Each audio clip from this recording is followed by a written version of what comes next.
Okay, let us continue. We have an example on the board here. The example says a cone has a base radius of 6 centimeters and a height of 9 centimeters. Calculate A, the volume, B, curved surface area, and C, total surface area of the cone. Step 1, you are going to sketch the shape of a cone. So, put your solution here. This is the shape of the cone.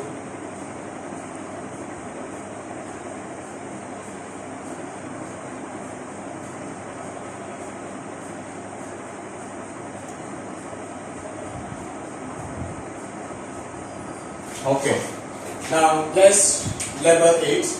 The radius is what? 6 centimeters. And the distance from here to here is the radius. So you put your 6 centimeters here. Then the height is 9. From here to here is the height of the cone. So you put your 9 centimeters there. So you are now left with the volume, the curved surface area, and the total surface area. So point A says to calculate what? The volume of the cone. So let's start here. A, we have to calculate the volume. And the formula for the volume of the cone is 1/3 times pi r square h. The pi has a fixed value of 22/7. The radius is what? 6. And the height is 9.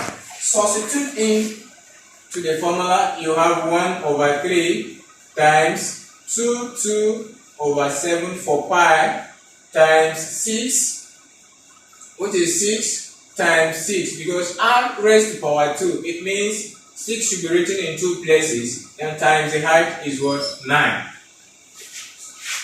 So if you simplify numerator by multiplying 1 times 22 times 6 times 6 times 9, you are going to have 7128. To multiply numerator, you have 7128. That is only for numerator. Divided by, if you multiply 3 by 7, you have 21. Something you can use calculator and get it out. 1 times 22 times 6 times 6 times 9 gives you 7128. 3 times 7 gives you 21. So if you divide it up, you are going to have 339.4 approximately raised to the power of 3, because it's the volume we are calculating. So that is the volume of that cone. We have done justice to point A now. So let's go to point B. Point B is talking about curved surface area. The curved surface area is denoted by CSA. And the formula for CSA of a cone is given as pi RL. Pi RL. Now here is the question. L is not given in the question. It is never given in the diagram or in this shape. Where are we going to get the L from? That is something we are going to do. Remember I told you this is the radius, this is the height. Now if I'm considering this as a right angle, triangle, something of this nature. This is the radius we're talking about, and we label this as what? 6. We label this as what? 9. This is the slant height, denoted by what? L. So since this is a right angle triangle, you can use Pythagoras theorem to get the hypotenuse. And the hypotenuse is the slant height of the cone. So we can apply Pythagoras theorem to get the value of L, so that we can slot it into the formula. So using Pythagoras theorem,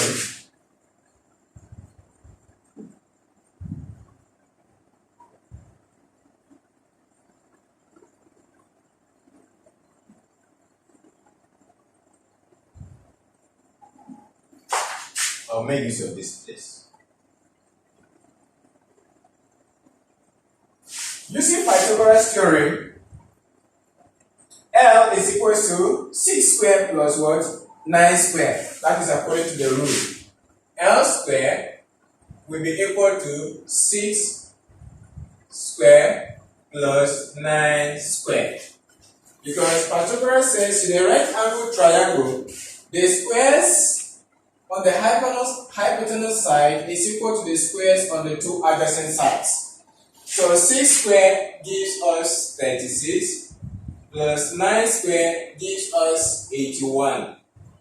Now L square will be equal to this plus this. If you add this, you have 117. So L is equal to square root of 117 now. Square root of 117. So if you take the square root of 117 from your calculator, you are going to have 10.8 cm.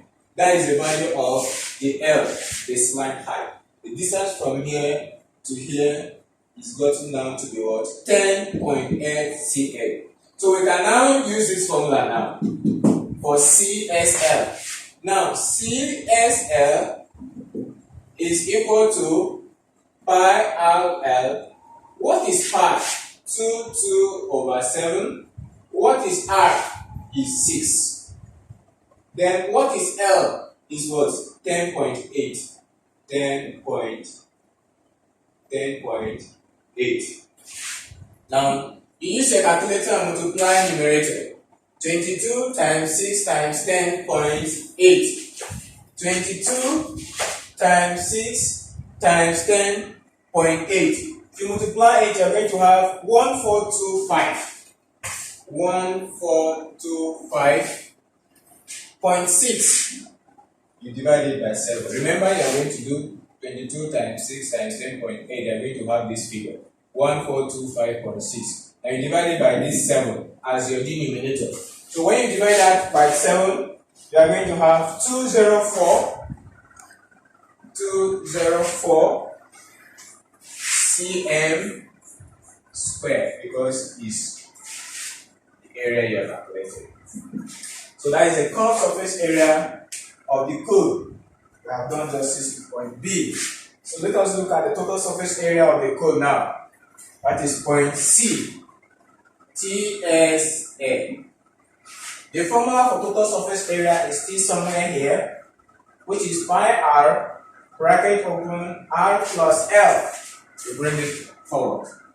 Pi r bracket open r plus L. You close your bracket. The value for pi is 22 over 7. R is 6, and the L is what? 10.8. So substituting in the parameters, you have 2 here over 7, then the radius is what? 6, bracket open, you have 6 again for R, plus the L is what? 10.8, you have 10.8, you close your bracket. Now if you do 6 plus 10.8, you are going to have 16.8. You are going to have 16.8. So this is going to give you 2 over 7 times 6 times 16.8. Now what you are going to do here next is to multiply only numerators. You multiply 22 times 6 times 16.8. If you do that appropriately, you are going to have 2217.6. You are going to have 2217.6. If you divide it by 7, which is your denominator, you are going to have 316. You are going to have 316.8, which is approximately 317 cm squared, because it's the area you're calculating. So that is the total surface area of the cone. First of all, you have to obtain L. Like I said, you can get the L, which is the slight height from this Pythagoras theorem. You can use this as a right angle triangle. The height is given, the radius is given. You use this as your hypotenuse. So you apply Pythagoras theorem here to find the L. The L is the slant height of the what? Of the cone, denoted by what? L. So once the L is gotten through Pythagoras rule, we got L as 10.8. can now use curved surface area. You've gotten the value of L to substitute into this. You have this, which is 204. You've gotten the curved surface area. Then the total surface area will be pi r, bracket open r plus L. In place of L, you bring in this 10.8 because it has been gotten. When you simplify it appropriately, you are having 317 cm squared. Hope it's understood.